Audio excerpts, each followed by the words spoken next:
जय माता दी भक्तों, आज हम सुनेंगे रविवार की कहानी। भगवान सूर्यदेव की कहानी। पौराणिक कथाओं के अनुसार यह कहानी रोजाना सुनने से यश, धन, लक्ष्मी, पुत्र पौत्र आदि की वृद्धि होती है। अगर रोजाना कहानी ना सुन सको तो रविवार को भी सुन सकते हैं। सुबह ना सुन सको तो जिस समय मिले उस समय ही सुनें। एक ब्राह्मण था। वह पूजा पाठ करता, कथा करता, कहानी कहता। वह गरीब था। ब्राह्मणी कहती कि बिना पैसे घर कैसे चले। वह घर से जाकर कुएं पर बैठ गया। अब पनिहारिन बोली कि ब्राह्मण को यहीं जगह मिली है। वहाँ से वह जाकर बाग में बैठ गया। तब बाग में माली ने नहीं बैठने दिया। तब वह जंगल में जाकर बैठ गया, जहाँ सूखा तालाब और सूखा पीपल का पेड़ था। ब्राह्मण ने भगवान सूर्य को जल दिया, पीपल को सींचा। ब्राह्मण ने जब भगवान सूर्य को जो जल चढ़ाया था वह बहकर तालाब में चला गया, जिससे तालाब पानी से भर गया। ब्राह्मण घर चला गया। दूसरे दिन ब्राह्मण फिर वहीं पहुंचा। नहाया धोया, पूजा पाठ की, सूर्य भगवान को जल चढ़ाया और पीपल को सींचा। इस प्रकार कुछ दिन करने पर ब्राह्मण देव को आवाज़ आने लगी कि ब्राह्मण कुछ मांग, ब्राह्मण कुछ मांग।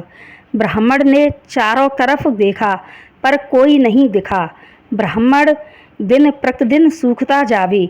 एक दिन ब्राह्मणी बोली कि तुम क्यों सूखते जा रहे हो? तब ब्राह्मण ने कहा कि कोई बात नहीं। ब्राह्मणी ने कहा कि कोई बात तो है, तुम मुझे बताओ।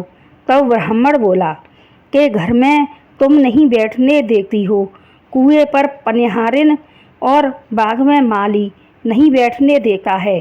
तब मैं जंगल में जाकर बैठता हूँ। वहाँ सूखा तालाब और सूखा पीपल है। जब से सूर्य भगवान को जल चढ़ाता हूँ तब जल बहकर तालाब में चला जाता है, जिससे तालाब पानी से भर गया है। और पीपल सींचता हूँ तो पीपल हरा हो गया है। पर एक आवाज़ आती है कि ब्राह्मण कुछ मांग, ब्राह्मण कुछ मांग। तब ब्राह्मणी बोली कि भगवान सूर्य की आवाज़ आती होगी। अब की बार आए तो तुम धन दौलत मांग लेना।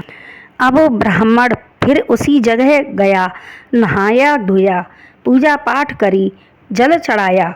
फिर उसे आवाज़ आई। ब्राह्मण ने कहा कि भगवान, यह आवाज़ कहाँ से आ रही है? मुझे अपना परिचय दें, आप कौन हैं? सूर्य भगवान बोले कि मैं संसार को प्रकाशित करने वाला सूर्यदेव हूँ। मैं तुम पर प्रसन्न हूँ, कुछ वर मांगो। तब ब्राह्मण ने कहा कि भगवान, हमारी गरीबी दूर हो जाए। तब भगवान सूर्य ने कहा तथास्तु। ब्राह्मण घर आया तो देखा झोंपड़ी कोठी बन गई है। ब्राह्मणी आभूषणों से सजी है। बच्चे चहल पहल कर रहे हैं और खिलक रहे हैं। भगवान सूर्य की कृपा से ब्राह्मण को अपार धन दौलत की प्राप्ति हुई। जैसी ब्राह्मण देव को धन दौलत की प्राप्ति हुई, वैसी ही कहानी कहने सुनने और भूखा वाले को भी हुए। बोलो सूर्य भगवान की जय। अगर कहानी पसंद आए तो हमारे चैनल को लाइक, शेयर और सब्सक्राइब करें। जय माता दी।